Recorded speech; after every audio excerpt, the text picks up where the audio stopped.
Hello everyone, আজকে আমাদের topic হচ্ছে software development life cycle analysis. Software life cycle analysis থেকে আজকে আমরা জানবো feasibility study, classification of feasibility study, advantages of feasibility study, system analysis. তো SDLC ফেজগুলো যদি আমরা আরেকবার দেখি তাহলে আমাদের ফার্স্ট ফেজ ছিল আমাদের প্ল্যানিং, যেটাতে ছিল আমাদের রিকোয়ারমেন্ট গ্যাদারিং, কমিউনিকেশন। দ্বিতীয় ফেজে ছিল আমাদের অ্যানালাইসিস, যেটা ছিল আমাদের সিস্টেম অ্যানালাইসিস আর ফিজিবিলিটি স্টাডিজ। ডিজাইন আমাদের software design, coding and testing এ আমাদের কি হয়, কোডিংটা করা হয় এবং টেস্টিংটা করা হয়। আর 5 নম্বর ফেজ আমাদের ইন্টিগ্রেশন এন্ড ইমপ্লিমেন্টেশনে ইন্টিগ্রেশনটা হয় আর ইমপ্লিমেন্টেশনটা হয়। 6 নম্বর ফেজ আমাদের মেইনটেনেন্স, অপারেশনস এন্ড মেইনটেনেন্স আর ডিসপোজিশনটা হয়। ফিজিবিলিটি স্টাডিটা দেখি। এখানে বলা হচ্ছে কি আফটার রিকোয়ারমেন্ট গ্যাদারিং আমাদের কি করা হয়, রিকোয়ারমেন্টগুলো গ্যাদার করা হয়। রিকোয়ারমেন্টগুলো গ্যাদার করার পর প্রত্যেকটা টিম কি করে, একটা সফটওয়্যার প্রসেসের একটা রাফ প্ল্যান নিয়ে আসে। At this step, the team analyzes if a software can be made to fulfill all requirements. মানে এই স্টেপে দেখা হয় যে আমার সফটওয়্যারগুলো যে আমি যে রিকোয়ারমেন্টগুলো গ্যাদার করলাম, আমার সফটওয়্যারগুলো সব রিকোয়ারমেন্টগুলো কি ফুলফিল করতে পারছে কিনা of the user, and if there is any possibility of software being no more useful, আর আমার সফটওয়্যারটা কি no more useful হওয়ার কোনো পসিবিলিটিটা আছে কিনা। It is found out if the project is financially, practically and technologically feasible for the organization to take up. মানে এটাও দেখা হয় যে আমাদের প্রজেক্টটা financially, practically and technologically feasible হচ্ছে যে অর্গানাইজেশনটা আমাদের এই সফটওয়্যারটা নিচ্ছে তাদের জন্য।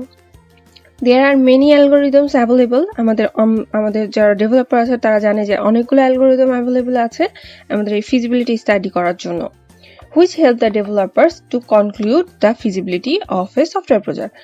যেটা কি করে আমাদের ডেভেলপারদের, যেটা আমি বললাম আগে যে যেটা আমাদের ডেভেলপারদেরকে কি করে, হেল্প করে ফিজিবিলিটিটা, আমাদের সফটওয়্যার প্রজেক্টের ফিজিবিলিটিটা স্টাডি করার জন্য হেল্প করে বা কনক্লুড করার জন্য হেল্প করে। এবার যদি আমরা দেখি তাহলে এখানে বলা হচ্ছে ফিজিবিলিটি স্টাডিটা আমাদের কয় রকমের হচ্ছে সেটা আমাদের দেখানো হচ্ছে। Economic feasibility, technical feasibility, operational feasibility, schedule feasibility. তাহলে এখন যদি আমরা দেখি তাহলে এখানে বলা হচ্ছে ইকোনমিক ফিজিবিলিটির মধ্যে কি বলা হচ্ছে, কস্ট বেনিফিট অ্যানালাইসিস। ইকোনমিক ফিজিবিলিটির মধ্যে আমরা কি দেখবো যে আমাদের এটা কতটা কস্ট বেনিফিট হচ্ছে, আমাদের এটা অ্যানালাইসিসটা করব আমরা। টেকনিক্যাল ফিজিবিলিটির মধ্যে কি করা হচ্ছে, আমাদের assessment of potential risk and their solution. কতটা এটা অ্যাসেসমেন্ট করা হচ্ছে যে আমাদের পটেনশিয়াল রিস্কটা কত থাকছে এবং এটার সলিউশন আমাদের কি রকম হচ্ছে, আর আমাদের এটার সলিউশনটা কত রকমের হচ্ছে, আর আমাদের সলিউশনগুলো আসলে কি। অপারেশনাল ফিজিবিলিটি কি হচ্ছে, pieces framework এনাবলস timely information economic analysis. তার মধ্যে কি আছে আমাদের control on guaranteed accuracy and security of data and information. আমাদের হচ্ছে আমাদের যে ডেটা অ্যান্ড ইনফরমেশনগুলো থাকবে সেগুলো কতটা অ্যাকুরেসি পাবে, গ্যারান্টেড অ্যাকুরেসি পাবে এবং সিকিউরিটিটা পাবে, সেগুলো কি রকম কন্ট্রোল হচ্ছে, সেগুলো আমাদের অপারেশনাল ফিজিবিলিটির মধ্যে পড়ছে। আবার বলা হচ্ছে কি ইফিসিয়েন্সি, মানে কি রিসোর্স লেবার টাইম ইউটিলাইজেশন। আমাদের যে সফটওয়্যারটা থাকবে সেটা আমাদের ঠিক মতো মানে আমাদের ইফিসিয়েন্ট হবে কিনা, ইফিসিয়েন্ট ওয়েতে কাজ করবে কিনা, এগুলো আমাদের অপারেশনাল ফিজিবিলিটির মধ্যে পড়ছে। সার্ভিসেস এর মধ্যে কি বলা হচ্ছে, reliable, flexible and extendable services provision. তাহলে এটা আমাদের কি বলছে, রিলেবল, ফ্লেক্সিবল, মানে আমাদের রিলেবিলিটি থাকতে হবে, ফ্লেক্সিবিলিটি থাকতে হবে অবশ্যই সার্ভিসগুলোর মধ্যে। এরপরে বলা হচ্ছে শিডিউল ফ্লেক্সিবিলিটি। শিডিউল ফ্লেক্সিবিলিটির মধ্যে কি হচ্ছে, estimation of timeliness and optimisation of resources. অবশ্যই আমাদের টাইমলিনেসটা অবশ্যই ঠিক রকম থাকতে হবে। তাহলে এই জিনিসগুলো আমাদের কিসের মধ্যে পড়ছে, শিডিউল ফিজিবিলিটির মধ্যে পড়ছে। তাহলে আসলে আমাদের ফিজিবিলিটি স্টাডির মধ্যে আমাদের কি কি পড়ছে, economic feasibility, technical feasibility, operational feasibility, schedule feasibility. এখন যদি আমরা দেখি অ্যাডভান্টেজেস অফ ফিজিবিলিটি স্টাডি, তাহলে ফার্স্টে বলা হচ্ছে this study being made as the initial step of software development life cycle has all the analysis part in it which helps in analyzing the system requirements completely. The system requirements গুলো যে completely কাজ করছে কিনা সেটা আমাদের analyse করতে help করছে। Helps in identifying the risk factors involved in developing and deploying the system. তাহলে আমাদের রিস্ক ফ্যাক্টরগুলো কেমন হচ্ছে সেগুলো আইডেন্টিফাই করতেও হেল্প করছে। The feasibility study helps in planning for risk analysis. Feasibility স্টাডিটা আমাদের কি করে, হেল্প করে প্ল্যানিং করতে রিস্ক অ্যানালাইসিসের জন্য। Feasibility study helps in making cost-benefit analysis which helps the organization and system to run efficiently. তাহলে আমাদের ফিজিবিলিটিটা স্টাডিটা হেল্প করছে কি করতে, মেকিং কস্ট বেনিফিট অ্যানালাইসিস, যেটা আমাদের আসলে কি হচ্ছে আমাদের সিস্টেমটা কি এফিশিয়েন্টলি রান করতে হেল্প করে।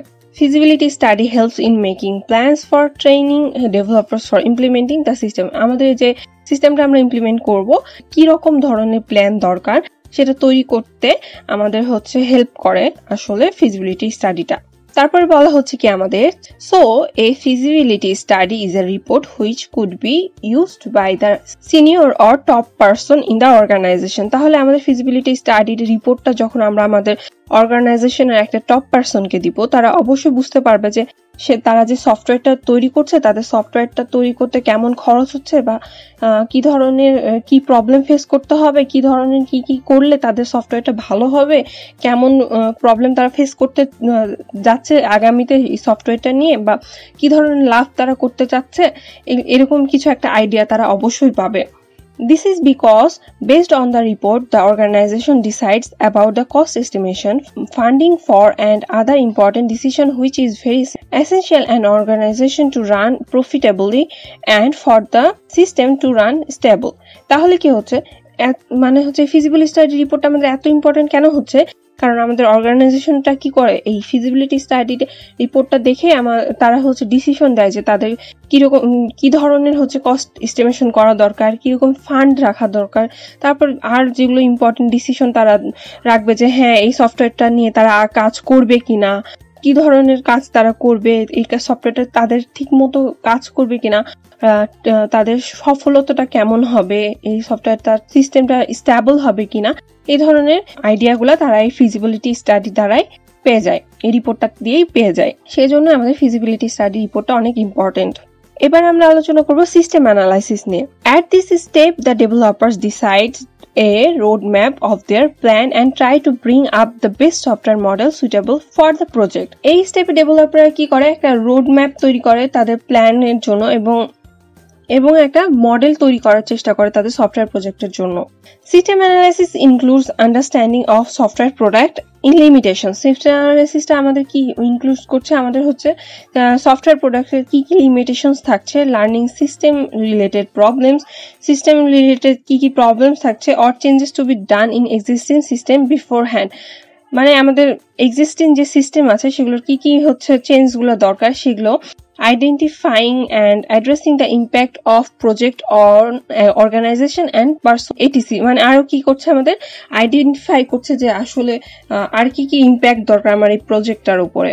The project team analyzes the scope of the project and plans the schedule and resources accordingly. The project team কি করছে, আমাদের অ্যানালাইজ করে the scope of the project and plans the schedule and resources accordingly. So এই ছিল আজকের মতো। Thank you for watching this video.